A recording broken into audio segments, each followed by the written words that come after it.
Обилните врнежи од дожд ги направија нефункционални двата извора кои го снабдуваат Тетово со вода, вклучувајќи го и за прв пат изворот од Попова шапка.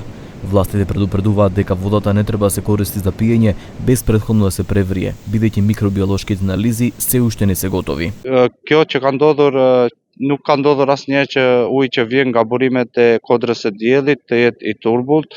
Për herë të parë na ndodh kjo situatë. Mbrëm kena pasur ujë të turbull edhe nga burimet e kodrës diellit për shkak të rreshjeve të mëdha të shiut.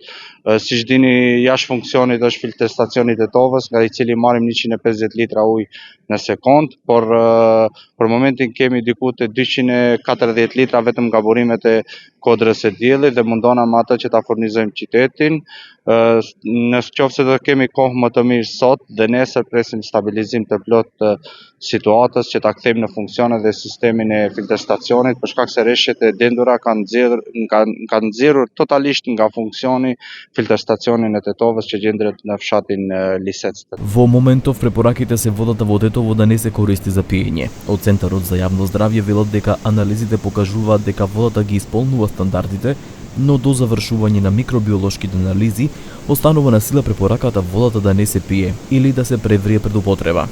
Првичните физичко-хемиски анализи на водата за пиење одговараат на правилникот за безбедност на вода за пиење, а микробиолошките анализи ги чекаме и до завршување на истите сепак останува препораката да се користи или превриена или флаширана вода.